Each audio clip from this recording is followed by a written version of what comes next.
eu não sei se você viu, teve algum deputado que falou algo assim, a gente agora vai dar isenção de imposto de renda para quem ganha até 5 mil. Beleza. O cara fez os cálculos e ele falou que se o governo diminuísse os gastos, daria para dar isenção para quem ganha até 12 mil reais.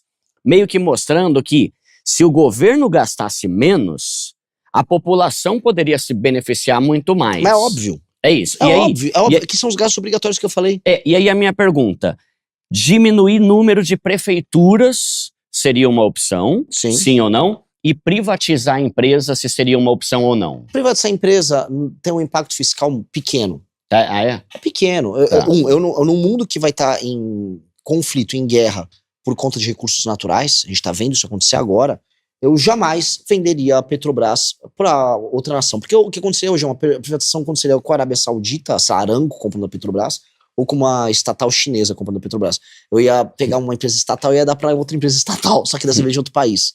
É mais fácil a gente regular o setor de uma maneira bacana, pro-business, pra gente facilitar que as pessoas tenham acesso a gasolina e combustíveis baratos, do que eu sair vendendo as coisas. É aquela coisa, sabe assim, de educação financeira. Você não resolve as suas dívidas, e aí como você não tá pagando as contas em casa, você começa a vender os teus bens, em vez de cortar suas despesas. Entendi. Então eu sou contra. Primeiro que o efeito é nulo, se a sua despesa corrente vai estar alta, você vai precisar vender outra coisa no mês seguinte. Eu prefiro, vamos resolver no campo da despesa, do que precisar privatizar para pagar a conta. Eu não vou fazer isso. A privatização tem que ser assim, pô, eu preciso do Correio, eu preciso de uma fábrica de camisinha que tinha lá acho que no norte. Não, então não vou ter. Vamos vender isso aí, porque não precisa, o Estado não tem que ter essa função, isso gera distorções no setor. Isso é uma coisa. Agora, vender empresa para pagar a conta, eu acho vergonhoso. A gente tem que, porque aí foge você de resolver o essencial, que é resolver a despesa. A gente tem que resolver no campo da despesa. Você só tá se desfazendo do seu patrimônio, mas não tá resolvendo... Exato. E assim, quando a gente fala do básico de educação financeira para as pessoas, a gente fala muito sobre isso. Eu acho que tá no cerne de um trabalho como o teu. Como a pessoa a base de deixar de ser pobre é controlar também as despesas. E às vezes as pessoas entendem esse recado para a vida pessoal delas, mas não entendem pro governo. O governo precisa fazer essa lição básica. É uma lição básica. Com essa lição básica, aí a gente faz todo o resto. E sim, de fato, se a gente controla as despesas, nós não precisamos ter as alíquotas de imposto alta que nós temos. O brasileiro paga muito imposto. Mas o brasileiro é um país pobre. Então a gente está num ponto que é único no mundo, que a gente paga impostos tal qual um país rico e tem serviços tal qual um país pobre. É isso que mata, né? É a pior posição do mundo. Porque eu já vi esse tipo de comparação, né? Pô, mas lá na Suécia tem mais imposto que aqui. Mas tudo bem, mas vai viver na Suécia pra você ver como que é, né? Pô, assim, eu falo um pouco de sueco, eu conheço bem a Suécia. É mesmo? Você fala sueco? Jag pratar lite svenska. Eu também acho.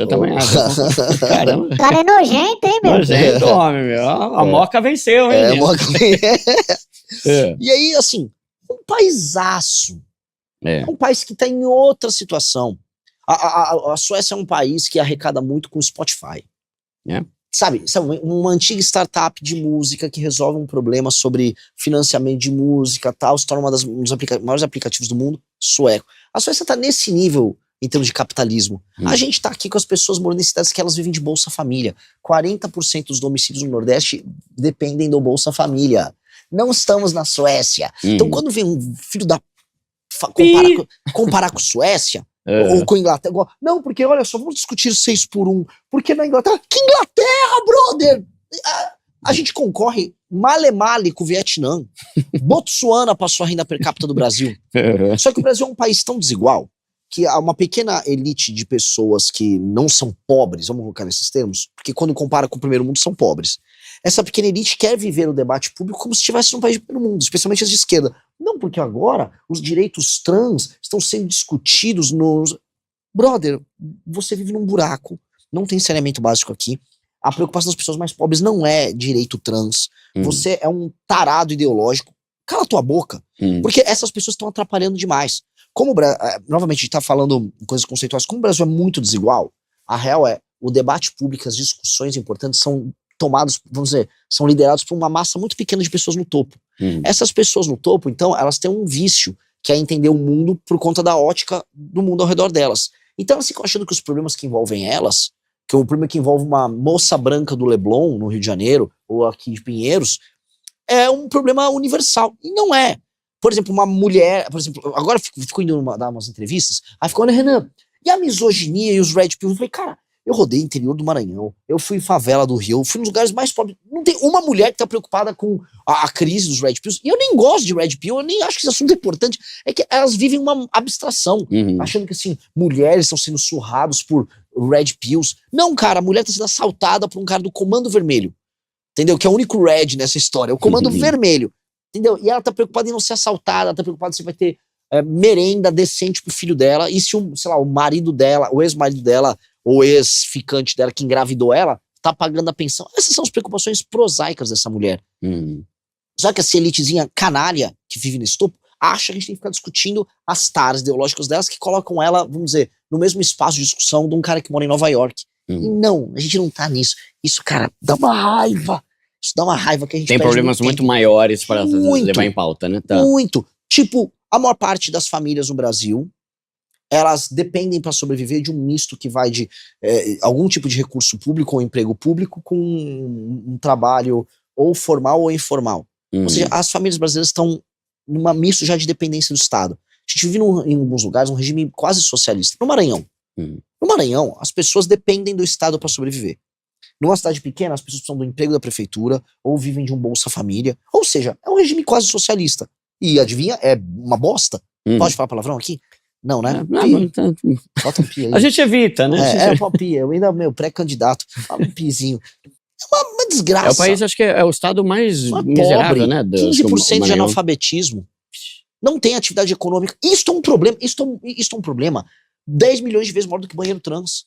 Só que se eu for pra Brasília, quem que a direita está discutindo agora? Ah, o detergente. Eu vou tomar um detergente porque é comunista você ir contra a marca detergente. E a esquerda está discutindo, sei lá, não, vamos reduzir a carga de trabalho.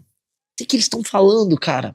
O que eles estão falando no Vietnã? Os nossos concorrentes, que não são Suécia, não é Inglaterra, não é Estados Unidos, nossos concorrentes são Vietnã, Índia, Botsuana. Esses nossos concorrentes, isso no mercado global que envolve produtos. Se eu for falar de agro, aí é outro universo. Esses concorrentes, eles estão trabalhando bastante, estão começando a ganhar mais por hora e estão ficando mais produtivos. A hora trabalhada deles está rendendo mais do que a hora trabalhada no Brasil. A gente está vendo maneiras de tributar mais quem trabalha e produz. Fazer os produtos ficarem mais caros, fazer as pessoas trabalharem menos sem ter como contrapartida aumento de produtividade. Ou seja, a gente está trabalhando para ficar muito pobre.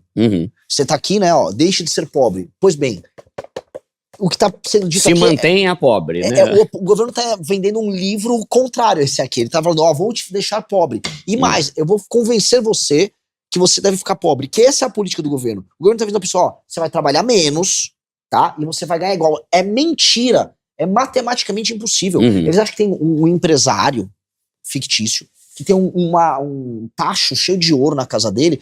Ele tá escondendo, ele tá tomando esse dinheiro da pessoa e tá escondendo. O empresário tá endividado, tá quebrado.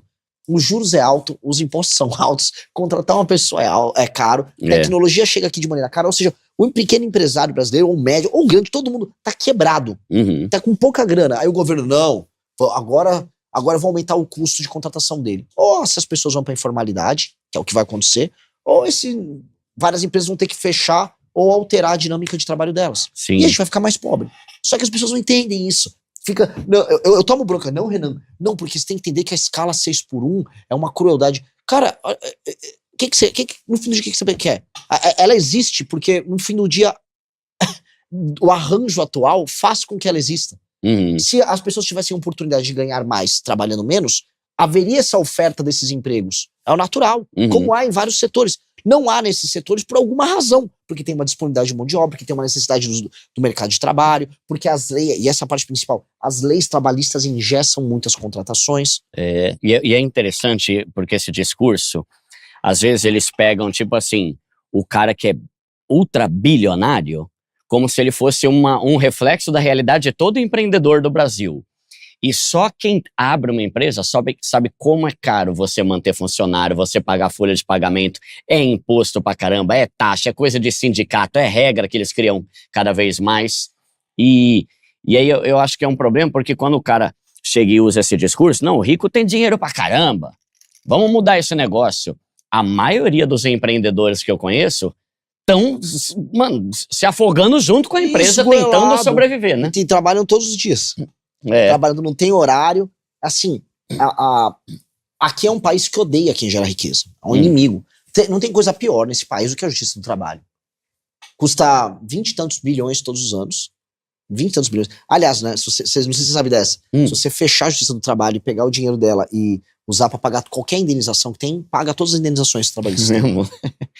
Só pra você sustentar aquela máquina de inimigos de quem trabalha e produz. Que a justiça do trabalho é isso. É um bando de inimigo de quem trabalha e produz, sendo pago com dinheiro público pra ficar lá ferrando a empresa. É isso que eles fazem.